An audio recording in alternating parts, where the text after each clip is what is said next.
दुश्मन चीन की बर्बादी का आगाज शुरू। पहले भारत ने भेजी भयंकर सेना, अब अमेरिका ने दागा ब्रह्मास्त्र, बीजिंग में बवंडर। दोस्तों, कहते हैं कि पाप का घड़ा एक दिन भर ही जाता है। दुश्मन चीन ने अपनी कायराना हरकतों से दुनिया भर में भयंकर शत्रु खड़े कर लिए हैं। ऐसा कोई देश नहीं जो बीजिंग पर विश्वास कर सके। आप जानकर हैरान रह जाएंगे कि जिस रूस से दोस्ती की डींगे चीन हाँक रहा है, वो रूस खुद ही चीन पर भरोसा नहीं करता और यहाँ तक कि हर पल उससे युद्ध के लिए तैयार रहता है। आप इस खबर पर यकीन नहीं कर पा रहे होंगे, लेकिन इससे जुड़ा जो रहस्य हम आपको बताने जा रहे हैं, उसके बाद आपको मानने पर मजबूर होना पड़ेगा। दोस्तों, चालबाज चीन अपनी हरकतों से बाज नहीं आ रहा। दूसरे मुल्कों की जमीन पर हमेशा उसकी नज़र होती है। इसके चलते वह समय समय पर नक्शे जारी करके दूसरे देशों की जमीन पर अपना हक जताता है। ऐसी हरकतों के कारण ही भारत सहित ताइवान, जापान, फिलीपींस, इंडोनेशिया और मलेशिया जैसे देशों के साथ उसके रिश्तों में तलखी रही है। G20 सम्मेलन के पहले चीन ने 26 अगस्त को नया नक्शा जारी किया था, जिसमें भारत के अरुणाचल प्रदेश, पूर्वी लद्दाख के एक हिस्से और अक्साई चीन को अपने क्षेत्र में दिखाया था। अरुणाचल पर चीन पहले से ही अपना हक जताता रहा है। चीन ने ताइवान और दक्षिण चीन सागर को भी अपना क्षेत्र बताया था। दक्षिण चीन सागर के ज्यादातर हिस्से को अपना बताने पर मलेशिया, फिलीपींस और वियतनाम जैसे देशों ने सख्त ऐतराज जताया था। शातिर चीन ने अपने दोस्त रूस को भी इस मामले में नहीं छोड़ा और बोल्शोई उस्सूरुस्की द्वीप को भी अपने क्षेत्र में बता दिया था। जाहिर है, बीजिंग के इस रवैये की आलोचना होनी ही थी और हुई। भारत के अलावा इंडोनेशिया, फिलीपींस, मलेशिया, नेपाल और ताइवान ने रूस के इस मैप को लेकर विरोध दर्ज कराया था। वहीं रूस के विदेश मंत्रालय की भी इस मामले में प्रतिक्रिया सामने आई थी। चीनी दावों को खारिज करते हुए रूस के विदेश मंत्रालय की ओर से कहा गया कि यह नक्शा 2005 में विवाद को समाप्त करने के लिए हस्ताक्षरित द्विपक्षीय समझौते के खिलाफ है।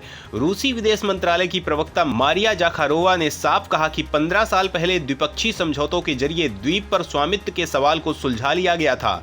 इसके अलावा चीन अपने पड़ोसी देशों में अशांति फैलाने के लिए किस कदर साजिशें रचता है, इसका अंदाजा उन दस्तावेजों से चलता है जो हाल में ही लीक हुए हैं। सवाल उठता है कि इन दस्तावेजों में किस तरह की जानकारी है।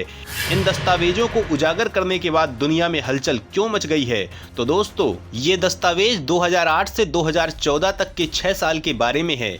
इनमें कहा गया है कि कैसे चीन प्रदर्शनकारियों को भुगतान करके और देश के सुदूर पूर्व में कम आबादी वाले क्षेत्रों पर हमला करके रूस में अशांति फैला रहा है। फाइनेंशियल टाइम्स में लीक हुए रूसी सैन्य दस्तावेजों में रूसी अधिकारियों द्वारा लिखे गए वार गेम्स का उद्धरण दिया गया है। इनमें रूस के पूर्वी शहरों में हिंसक विरोध प्रदर्शनों और पुलिस के साथ झड़पों के बारे में बात की गई है, जब तस्कर पुलिस स्टेशनों और सैन्य बैरकों पर हमला करने के लिए सीमा पार से हथियार लेकर आए। इस तनाव के बढ़ने पर चीन ने रूस पर नरसंहार का आरोप लगाते हुए सीमा पर अपनी तैनाती बढ़ा दी थी। ये वॉर गेम्स तब भी जारी थे जब रूसी राष्ट्रपति व्लादिमीर पुतिन और चीनी शी जिनपिंग एक दूसरे से साझेदारी के प्रति अपनी प्रतिबद्धता जता रहे थे। लीक हुए दस्तावेजों से रूस के भीतर चीनी प्रवासियों के बारे में रूसी आशंकाओं का भी जिक्र है। दोस्तों, यही वजह है कि रूस की इंटेलिजेंस एजेंसी चीन की एक एक हरकतों पर पूरी नजर रखती है और चीन को बर्बाद करने की पूरी ताकत और हथियार भी जमा करके रखती है। दोस्तों, इन सब के बीच अभी अभी अमेरिका से जो खबर आई है, उसके बाद तो चीन में बवंडर मच गया है। जिनपिंग की रातों की नींद गायब है। बीजिंग में सन्नाटा पसरा है। सवाल उठता है कि आखिर अमेरिका ने ऐसा क्या किया है? क्यों दुनिया भर में आतंक का माहौल है? महायुद्ध के नगाड़े क्यों बजने लगे हैं? तो दोस्तों, इन सवालों के जवाब जानने के लिए पूरा वीडियो देखिए।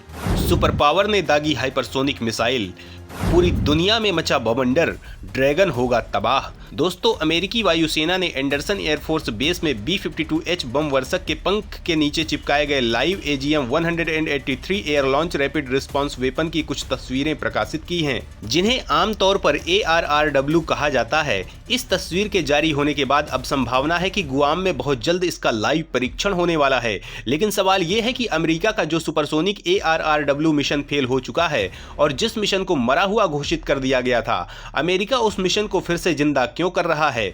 अमेरिका की तरफ से मध्य प्रशांत क्षेत्र में हथियार परीक्षण को लेकर एक अलर्ट जारी किया गया है और ये अलर्ट 10 मार्च तक के लिए है, जिससे पता चलता है कि उस मिसाइल के परीक्षण की योजना बनाई गई है। Air and space forces magazine की रिपोर्ट के मुताबिक हालांकि यूएस एयरफोर्स ने चुप्पी साध रखी है, लेकिन अटकलें हैं कि इस बात की अच्छी खासी संभावना है कि टेस्ट को लेकर सारी तैयारियां पहले ही पूरी की जा चुकी हैं। रिपोर्ट में कहा गया है कि पेंटागन इस परीक्षण का इस्तेमाल ARRW के प्रदर्शन को मान्य करने और इस हाइपरसोनिक मिसाइल की सुरक्षा करने और परीक्षण को लेकर ज्यादा से ज्यादा जानकारियां जुटाने की है। पेंटागन के एक अज्ञात सूत्र ने बताया है कि ARRW कैलिफोर्निया के तट से दूर स्पेशल टेस्ट जोन के बाहर अपनी पहली उड़ान पर चीन या शायद उत्तर कोरिया से लॉन्च की गई मिसाइलों का पता लगाने और ट्रैक करने के लिए मिसाइल निगरानी उपकरण का उपयोग कर रहा है। दोस्तों, बड़ा सवाल है कि आखिर क्या क्षमता और ताकत है इस अमेरिकी मिसाइल की, इसे किस वैज्ञानिक ने बनाया था, इसके परीक्षण के बाद अमेरिका की ताकत कैसे बढ़ जाएगी। तो दोस्तों, गुआम में मिसाइल की लेटेस्ट मौजूदगी और इसके संभावित परीक्षण ने चीन की भौहें चढ़ा दी है, क्योंकि अमेरिका ने करीब 3 हफ्ते पहले ही अपने B-52 बॉम्बर्स को गुआम में तैनात किया है और माना जा रहा है कि अमेरिका अपने इसी बॉम्बर्स से हाइपरसोनिक मिसाइल का टेस्ट करने वाला है और इसका परीक्षण चीन के नजदीकी क्षेत्र से किया जाने वाला है। AGM-183A ARRW एक लंबी दूरी की हाइपरसोनिक मिसाइल है जिसे लॉकहीड मार्टिन ने अमेरिकी एयरफोर्स के लिए डिजाइन किया था। इस मिसाइल से US एयरफोर्स की हाइपरसोनिक स्ट्राइक क्षमता में सुधार होने की उम्मीद है और इससे दुश्मन के सैन्य ठिकानों और स्टैंड ऑफ रेंज में सतह से युद्धपोतों जैसे भारी सुरक्षा वाले उच्च मूल्यों वाले लक्ष्यों पर हमला किया जा सके। लेकिन अमेरिका का पिछला टेस्ट फेल हो गया था, लिहाजा अब इस टेस्ट पर पूरी दुनिया की नजर है।